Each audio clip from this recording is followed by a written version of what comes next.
오늘 여러분과 함께 받으실 말씀은 다시 쓰는 마리아 영성 시리즈로 세 번째 시간인데요. 제목은 마리아의 신앙관입니다. 부제목은 죽어도 나사로 살아도 나사로. 사실은 부제목이 메인 타이틀입니다. 본문은 마태복음 26장 6절로 그리고 7절로 13절로 말씀을 봉독에 올려드리겠습니다. 먼저 마태복음 26장 6절입니다. 예수께서 베다니 나병 환자 시몬의 집에 계실 때에 7절입니다. 한 여자가 매우 귀한 향유 한 옥합을 가지고 나와 식사하시는 예수의 머리에 부으니, 이제 13절입니다. 내가 진실로 너에게 이르노니 온 천하에 어디 있든지 이 복음이 전파되는 곳에서는 이 여자가 행한 일도 말하여 그를 기억하라 하리라 하시니라. 바로 첫 번째 단락에 들어가겠습니다.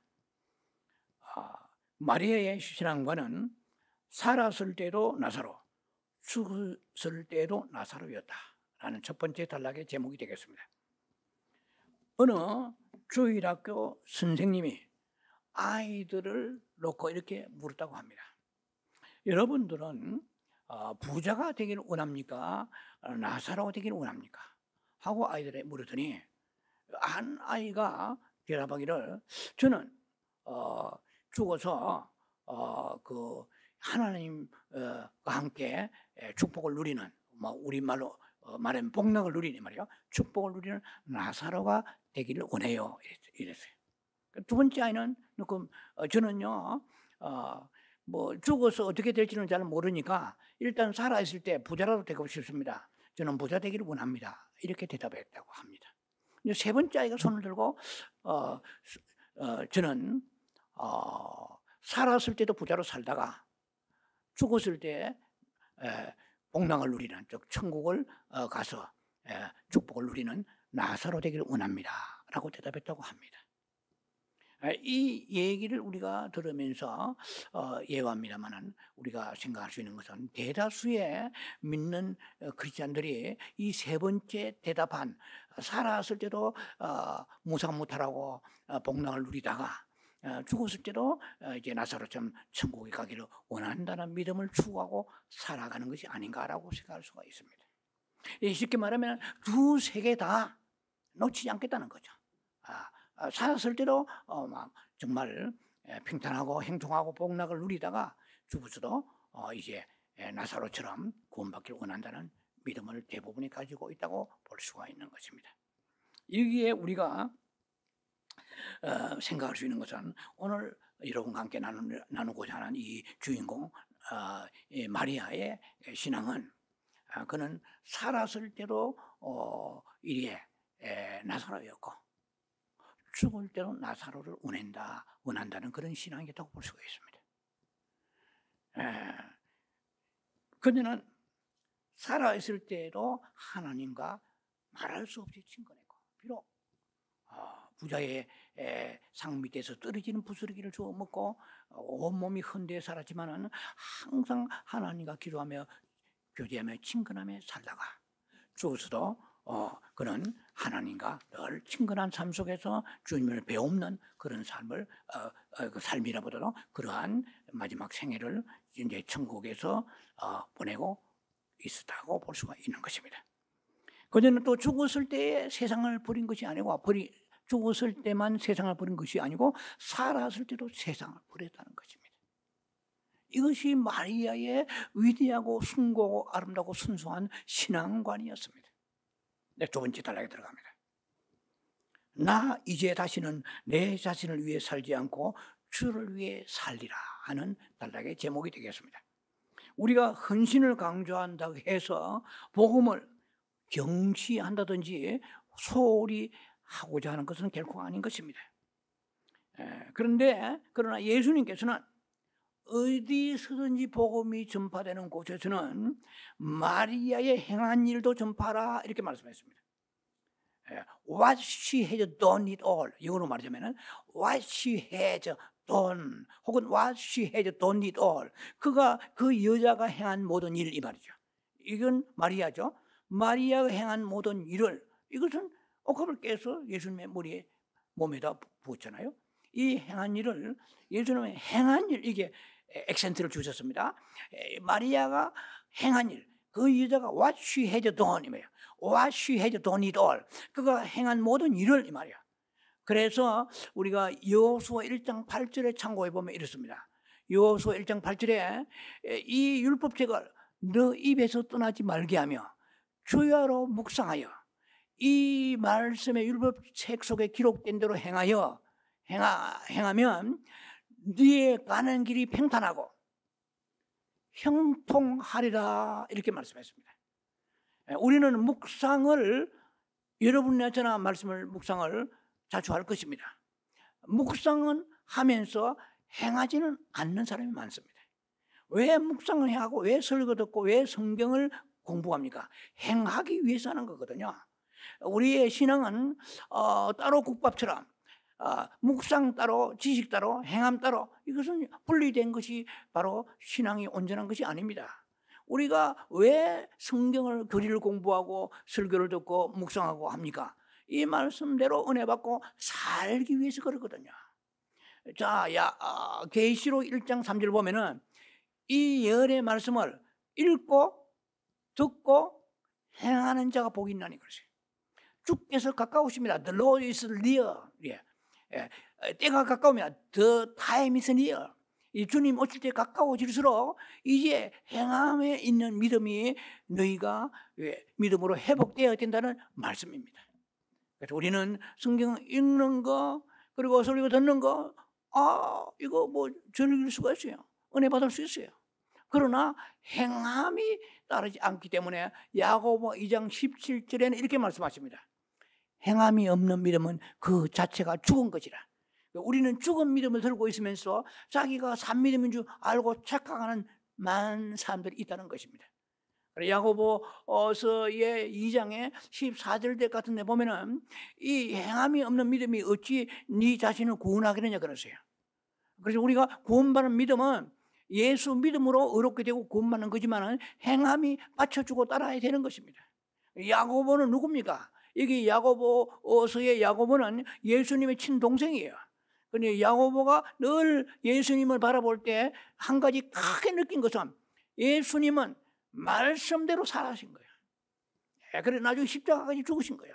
다 모든 것을 행하고 십자가는 내가 올라가지 못하겠다 이러지 않았어요. 예수님의 생애는 완전하게 실행하는 신앙임을 야고보는 형제로서 삐저리게 보고 느꼈습니다. 그래서 야고보서에는 굉장히 행함을 강조합니다. 행함이 없는 믿음, 이것은 뭐 죽은 것이라고 그러고, 이 행함이 없는 믿음은 참 믿음이 아니란 거죠. 이건 죽은 믿음이에요. 죽은 믿음은 믿음이 아니에요. 그런데 많은 사람들이 죽은 믿음을 붙잡고 자기가 살아있는 믿음인 줄 알고 있으니 큰일이잖아요.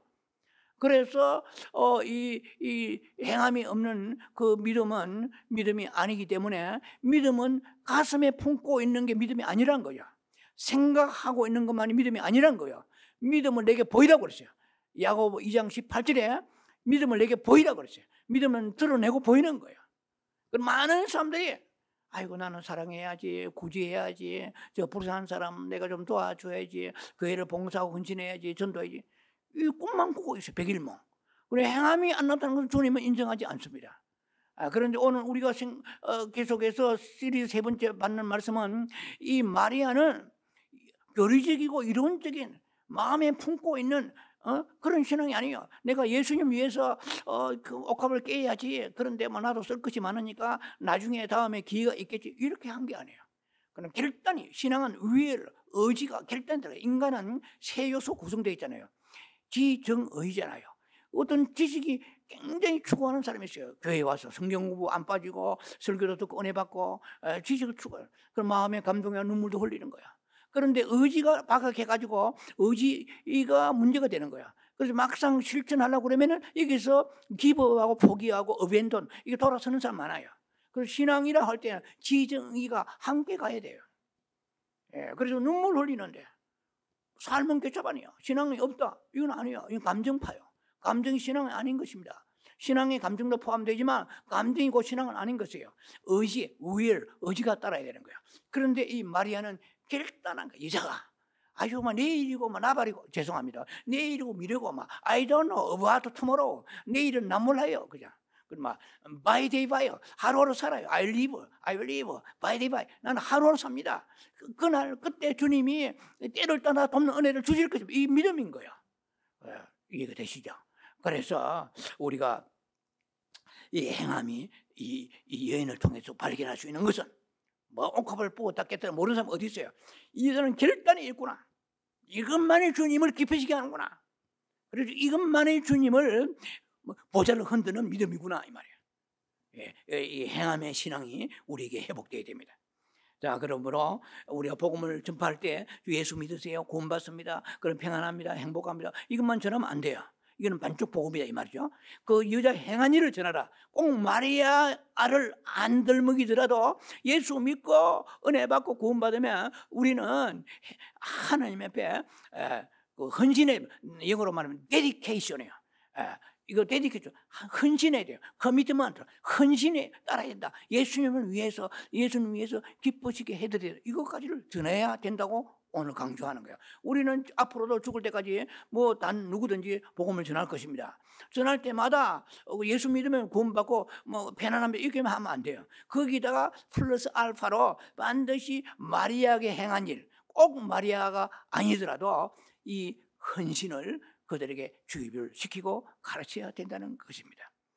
고린도후서 5장 14절에 이렇게 말씀하십니다. 사도 바울은 한 사람이 모든 사람을 위하여 대신 죽었은즉, 그리고 15절에 산자들로 하여금 다시는 자신을 위하여 살지 않고 오직 저를 위하여 죽었다가 다시 사신 자를 위하여 살게 하려 하심이라 그랬습니다.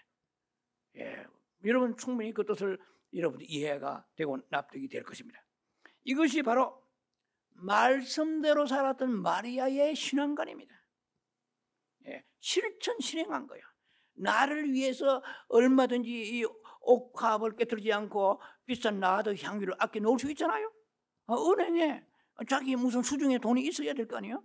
그럼 그것은 나를 위해 살겠다는 생각인데, 이기에 마리아는 나를 위해 사는 거 그걸 주님 앞에 포기하고 주님 앞에 헌신으로 그 신앙의 모범을 우리에게 보여주신 것입니다. 자, 그래서 우리가 앞으로 언제 죽을지 모르지만 죽는 그날까지 오른손에는 복음을 들고 왼손은 마리아의 헌신을 붙잡고 우리가 살아가야 될 것입니다. 세 번째 단락입니다. 예수 내 대신 죽으신 목적은 무엇인가 이 말이에요. 예수님은 나를 위해 대신 죽으신 분임을 모르는 사람 크리스찬은 아무도 없을 것입니다. 그분께서 내 대신에 죽으신 목적은 펄펄스로, 이거나 펄펄스 목적이죠. 그분이 내 대신 위해 죽으신 목적은 purpose in death죠. 예수님은 what is Lord's purpose in death. 예수님이 나를 위해 죽으신 목적은 무엇입니까? 우리가 그분을 위해 살게 하기 위해서 죽으신 것입니다. 이 목적이 바로 설립되지 않은 사람은 그 신앙의 마지막 도착 지점이 완전히 어그러지게 되는 것입니다. 목적이 중요한 것입니다. 본질이 중요한 것입니다. 예수 믿는 목적은 구원받는 그것만이 아니고, 달랑 구원만 받는 게 아니고, 예수 나 대신 왜 죽었으니 나도 그를 위해 죽게 하려 하십니다. 나도 그를 위해 살게 하려 하십니다. 이거거든요. 근데 그렇게 사는 사람 많습니까? 여러분 자신이 가슴에 손 놓고 한번 생각해 보세요. 나는 나를 위해 살지 예수님이 살지 않잖아요. 예수님이 살겠다는 그 마음이 우리 마음속에 떠나버리면 신앙은 객길로 가는 것입니다. 참담한 결과가 오게 될 것입니다. 자, 그래서 우리는 그리스도로서 고난받는 거, 예수님 위해서 보세요. 예수님 위해 살려고 하려면 고난이 오야 안 와요? 시간도 예수님 위해서 시간 들이대지. 여러분 전도 나가보세요. 집에서 TV 보고 유튜브 보고 집에서 아니면 친구 만나가지고 노닥거리면서 맛있는 음식도 먹고 쇼핑도 가고 이런 거 돈도 아끼고 그리고 시간도 아끼고 내 몸도 여러 가지 모든 걸 다 주님 위해 드릴 때는 이 뭡니까? 나에게 희생이 오죠. sacrifice, 희생이 오잖아요. 그럼 나를 위해 살지 않고 주님 위해 산다고 그러면 희생이 오게 되는 것이죠. 여러 가지 면에서 물질도 그렇고 시간 여러 가지. 자, 그러나 우리가 주님 위해서 살겠다고 그렇게 신앙생활을 하나의 목표를 목적을 그렇게 정해야 되는 것입니다. 자, 그래서 우리는 예수님을 믿도록 에베소 1장 4절에 만세전에 우리를 택정하셨다고 그랬어요. 이거는 칼빈의 예정론이죠. 예수님은 우리가 예수님을 믿도록 예정되었습니다. 뿐만 아니라 주님을 위해 고난도 받도록 예정되었음을 믿는 사람은 그렇게 많지 않은 것 같아요. 우리는 이상하게 갸우뚱거리잖아요. 내 인생에 왜 어려움이 오지? 자, 우리가 복음을 바로 받지 않으면 나중에 낭패를 당하게 되는 것입니다. 뚫고 나가는 힘이 없는 것입니다. 그래서 바울은 빌립보 2장 29절에 강조하고 있습니다. 그리스도를 위하여 너에게 은혜를 주신 것은 굉장히 중요한 구절입니다. 이 한 구절은 촌철살인의 구절입니다. 그리스도를 위하여 너에게 은혜를 주신 것은 다만 그를 믿을 뿐 아니라 또한 그를 위하여 고난도 받게 하려 하심이라. 여러분요, 이거는 굉장히 복음의 관통적인 메시지입니다. 그를 믿고 구원받고 형통하고 위로받고 응답받고 받는 것이 한두 가지예요? 얼마나 많은 것을 주님은 예비해 주셨습니까? 그러나 그것만이 아니라는 거죠. 거기에 더하여 고난도 받게 하려 하심이라 그랬어요. 분명히. 고난도 곁들여 함께 받는다고 성경은 그렇게 말씀하십니다. 만약에 이 복음에 대해서 우습게 생각하고 관심이 없으면 넘어갑니다. 사람은 성경을 봐도 관심이 없어 넘어가요. 사거리에서 우리가 사람을 봐도 딴 데 멍 때리고 있으면 지나가도 내 친구가 지나가도 모르고 지나갑니다. 우리가 관심을 성경에서 복음에 빗나가면은 성경에 기록되어 있어 거기에 눈에 뜨이지 않아요. 가슴에 와닿지 않아요. 그냥 지나가 버립니다. 자꾸 축복만 보이는 거예요. 고난은 안 보여요.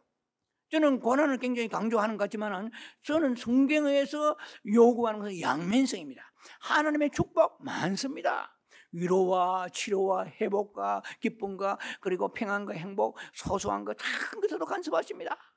숨소리, 내 호흡, 내 입에서 내 생각도 묵상도 연락되십니다. 그만큼 하나님은 모든 걸 우리를 사랑하시고 개입하시고 우리를 갈 길에 놀라운 것을 예비하시고 축복하십니다. 그러나 그것만 가지고 얘기할 때는 우리가 기복주의가 되고 본영주의 신앙이 돼버립니다. 그런 신앙을 가지고 있는 사람은 고난이 오면 이거 왜 나한테 이런 게 와? 하고 어떻게 되겠어요? 낙심하고 좌절하고 실족하게 되는 것입니다. 그래서 우리가 복음을 양면성을 정확히 꿰뚫어 보고 있지 않으면요 인생이 아주 불행하고 고달프기 짝이 없는 거야. 한번 생각해 보세요. 수많은 사도들과 믿음의 선진들이 행복하게 우리가 얘기하는 행복하게 살았습니까? 그렇지 않아요. 예수님의 제자들이 다 순교하였잖아요. 그것은 바로 제가 늘 가끔씩 얘기하는 게 창세기에부터 바로 나와요. 아벨은 하나님을 기쁘시게 하고 그 귀한 제사를 드렸습니다. 그러나 자기 형한테 돌 맞아 죽었잖아요. 가인에게. 그것으로 순교의 역사가 시작되는 거예요. 피해의 역사가 시작되는 거예요. 예수 그리스도의 십자가에 죽으신 거 안 죽고도 구원하시면 되잖아요? 아니죠. 십자가에 죽으신 거 희생이 있어요. 헌신이 있어요. 생명이 거기에 도출되는 거예요. 우리는요 자꾸 그냥 편하게 예수 믿고 행동하게, 이건 잘못된 신앙입니다. 양면성이 있습니다. 축복도 하시고 기적도 일어나고 하나님의 위로도 있고 행복도 많을 수 없이 많습니다. 그러나 그게 전부가 아니에요. 때로는 생각지 않은 어려움이, 재난이, 환난이 우리에게 밀어닥칩니다. 그러면서 우리를 낮아지게 하고 주님과 더 가까이 하고 주님의 고난받는 게 유익이라고 주님은 우리에게 말씀하시지 않아요? 그래서 우리가 예수님을 믿으면은 고통과 고난도 함께 받고 헌신도 있어야 되는 경지까지는 믿으려고 하지 않는 거야. 우리는 성경대로 믿어야 바른 믿음이잖아요. 사도 바울은 이렇게 말씀합니다. 골로새서 1장 24절에 그리스도의 남은 고난을 교회를 위하여 내 육체에 채우노라. 여러분, 이 굉장히 중요한 교회론의 아주 엑기스입니다. 이 무슨 말입니까? 예수 그리스도의 남은 고난, 예수님이 고난이 불충분했습니까? 완전하게 고난 십자가에 죽으시면 다 예수님의 고난 충분히 받으셨습니다. 그 남은 고난이 뭐예요? 그것은 예수님의 그 몸된 교회가 주님의 길을 가려고 할 때 수많은 어려움이 직면하게 되는 것입니다. 사탄이 공격합니다. 그래서 재정적 또 뭐 인간관계에서 교회의 여러 가지 경영 운영하는 면에서 많은 부분에서 복음에 대해서 사탄이 공격을 하고 교회에 어려움을 줄 때에 팔짱을 끼고 구경꾼이 되어서 있는 사람들은 예수님의 몸된 교회라고 그랬거든요. 그러니까 이 교회는 예수님의 유기체적, 영적 유기체적 몸입니다. 이게 교회론입니다. 교회는 뭐냐 하면은 교회당의 건물이 아름답고 그것이 교회가 아니고 다 대리석을 깔고 이런 막 고색 창연하게 지었고 건물 이게 아니에요. 그것은 교회라는 것은 예수님 몸이거든요. 그러면 예수님의 그 몸인 교회는 예수님과 영적 유기체예요. 하나인 것입니다. 그래서 교회가 아프면 예수님도 아프세요. 근데 교회가 어려움이 있는데 팔짱 끼고 교회에 그냥 발바닥 신제에 들락날락한 사람은 이거는 하나님 사랑하고 예수님 사랑하고 숨 새빨간 거짓말입니다. 교회가 어려움을 당하면 내 마음이 아파요. 교회가 어려움을 당하면 이것은 예수님을 사랑하기 때문에 그런 거야. 예수님을 사랑하는데 교회가 관심이 없다, 발바닥 신제다, 그냥 팔짱 끼고 있다, 이것은 예수님을 사랑하지 않은 거거든요. 그래서 교회가 예수님의 몸이란 것은 골로새 1장 18절에 나와 있습니다, 성경에. 그럼 우리는 뭡니까? 우리가 교회의 예수님의 몸이 교회면 우리는 뭡니까? 이것은 몸의 지체예요, 우리는. 그러니까 우리의 몸이 아프면 여러분 자신이 다 아프잖아요. 알잖아요? 그러니까 예수님이 교회가 어려우면 예수님 마음도 아프신 거예요. 우리 몸도 우리의 뭐 손가락 하나, 어디에 발가락 하나, 어디에 몸에 상하 아프면 내가 알잖아요. 그와 같이 예수님을 사랑하는 사람 그것을 어떻게 고백합니까? 입으로 아무리 우리가 침이 마르도록 예수님을 사랑한다고 해도 주님은 거기에 속아 넘어가지 아니하십니다. 우리가 몸된 교회, 주님의 교회를 사랑하고 헌신하는 사람이 예수님을 사랑합니다. 예수님을 사랑하면 교회를 사랑하게 돼 있어요. 교회를 사랑하는 사람은 예수님을 사랑하지 않고 사랑하는 거짓말입니다. 여러분 그걸 아셔야 돼요. 그래서 골로새 1장 24절에 사도 바울은 교회가 어려움을 당하는데 그래서 자기가 희생하는 거야. 교회를 위해 그 남은 고난을, 교회가 어려움 당하는데 교회가 없는 곳에 교회를 세우고 또 교회가 어려움 당하면 가서 가르치고 때론 책망도 하고 그렇게 믿으면 안 돼. 또 어떤 데 위로도 하고 여러 가지로 교회를 위하여서 자기가 욕 들으면서 희생한 것입니다. 그리스도의 남은 고난을 교회를 위하여 내 몸에 그 육체에 채운다고 그랬어요. 이것이 바로 교회론입니다. 바울이 갔던 신앙의 길인 것입니다. 자, 그래서 우리는 예수님을 믿는다는 것은 예수님을 통하여 믿고 천당 가고 구원받고 이것만 믿는 것이 아니고 예수님을 통하여 고난과 고통도 받고 헌신도 함께 따라야 된다는 것을 우리는 깊이 인지해야 될 것입니다. 시편 119편 71절에 여러분 잘 아시는 바와 같이 고난 받는 것이 당한 것이 내게 유익이라. 이로 말미암아 내가 주의 율례를 배우게 되었나이다. 고난 받는 게 유익이라고 성경 그렇게 말씀하십니다. 누가 고난을 좋아하겠습니까? 좋아하고 안 하고 문제가 아니에요. 이것은 성경에서 주님이 우리를 부르실 때에 고난 받도록 예정되어 있다는 것을 깊이 기억하면서 내가 고난 당한 것이 이상하다 이렇게 생각하지 말라고 베드로전서를 말씀합니다. 그럼 우리 고난 받는 것을 자랑스럽게 생각해야 돼요. 부끄럽게 생각하면 안 돼요. 이 고난 받는 것은 굉장히 우리가 귀한 것입니다. 물론 죄를 짓고 불순종에 고난 받으면 회개하고 돌이켜야 되겠죠. 그런데 최선을 다해서 정말 신명을 다하여 주님을 섬기는데도 고난이 올 수가 있는 것이에요. 상상할 수 없는 어려움이 올 수가 있는 것입니다. 이 복음이 뒤틀려 나가버리면 번영신학이 돼버린 거예요. 그래서 많은 사람들이 이 신학의 복음에 대해서 정통적인 해석을 하지 못하기 때문에 왜 우리 교회는 어렵지? 물론 사탄이 공개할 수도 있겠지요. 그러나 무조건 어려운 것은 전부 다 이것은 하나님이 버리신 것이고 하나님이 나는 찬밥 신세인가? 나를 그냥 외면하시는 건가? 나를 뭐 차별하시나? 이렇게 생각하고 있다는 것이죠. 그런데 문제는 우리가 주님을 신명을 다하여 주는 게 헌신하고 봉사하고 다 예배와 기도와 헌신과 봉사 충성 주님을 위해서 순종하는데도 어려움이 오게 될 때에 우리는 그 오는 고통과 고난을 자랑스럽게 생각하게 됩니다. 주 예수요, 예수님 그 고난에 동참하 너무 감사합니다. 사도 바울은 빌립보 3장 10절에 이렇게 말씀하셨습니다. 내가 그리스도와 그 부활의 권능과 그 고난의 참여함을 알리하여 그의 죽으심을 본받기를 원하노라고 빌립보 3장 10절에 바울은 말합니다. 무슨 말입니까? 사도 바울은 그 고난 받는 것이 그 자기에게는 신앙의 길이라는 거죠. 그 고난에 참여하기를 원한다고 그랬어요. 아니, 여러분 고난에 참여하기를 누가 원하겠습니까? 사도 바울은 그렇지 않아요. 형통을 추구하지 않고 주님의 가시는 그 길에 나도 같이 고난 받겠다 이 말이에요. 그거는 너무나 행복하다고 생각한 거예요. 주님이 고난 받으신 게 내 같은 이런 무주랭이 같은 인생을 죄인 중에 개수를 나도 함께 고난을 나누어 주십니까? 나도 고난을 받게 하십니까? 너무 영광스럽게 생각한 거예요. 사도들은, 신약의 사도들은 예수님 받으신 그 고난과 핍박을 그는 아주 영광스럽게 생각했습니다. 지금 우리는 지금 많은 사람들이 너무 세속화되어 있어요. 그래서 예수 믿는데 교회가 왜 어렵지? 왜 우리 부부는 이렇게 힘들고 어렵지? 자녀들 아니면은 뭐 물질로 여러 가지 면에서 힘들지, 사업도 안 되고, 이렇게만 생각해서는 우리가 신앙의 정확한 정수를 우리가 깨뚫고 있지 못하다는 것입니다. 자, 그래서 우리는 예수를 믿으면은 정말 천국에 가고 천당에 가서 하나님 앞에 복락을 누리는 것도 확실합니다. 이건 너무 감사한 일이죠. 그러나 세상에서 우리는 구별되고 예수를 믿음으로 인하여서 주위에 헌신하고 때로는 고통도 고난도 오게 되고요.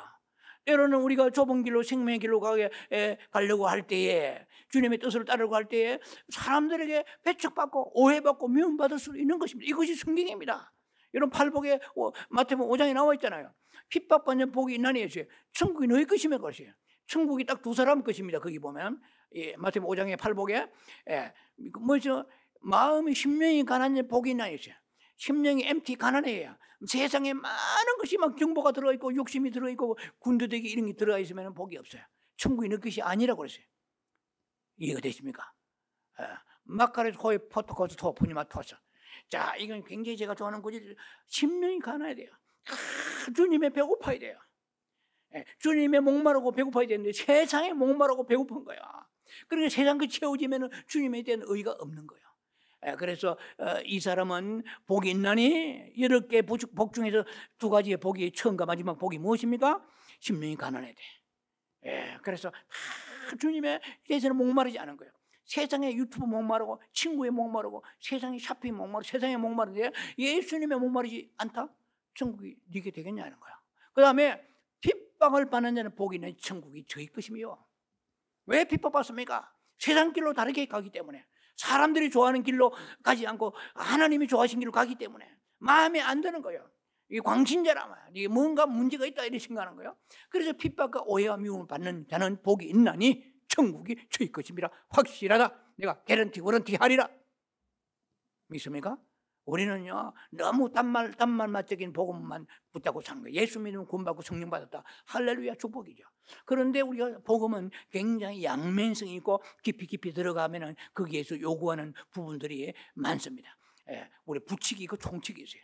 원칙이 있고 부수적인 것이 있는데 우리가 그 모든 것을 다 아울러서 잘 소유해야 될 것입니다. 자, 그래서 그리스도에 속한 사람은, 예, 결론 내립니다. 그리스도에 속한 사람은 우리가 참 주님의 십자가의 죽으심을 본받고 고난도 우리가 그것을 소홀히 여기지 아니하고 감사 여기면서 헌신과 희생과 그리고 주님 앞에 나와서 우리 실행하는 그런 마리아 같은 신앙관을 가져야 될 것이라고 성경은 우리에게 강조하고 있습니다. 그래서 우리는 복음을 잘 전할 뿐만 아니라 복음을 마리아처럼 믿고 행하는 마리아의 헌신의 신앙관을 갖는 여러분 되기를 주의 이름으로 축원합니다. 할렐루야, 아멘. 기도합니다. 자비하신 아버지, 은혜를 감사합니다. 마리아의 신앙관은 살았어도 나사로요, 죽었어도 나사로였습니다. 살았을 때, 죽을 때만 세상을 버린 것이 아니고 살았을 때도 세상을 버렸습니다. 우리는 고난을 자초할 필요는 없습니다.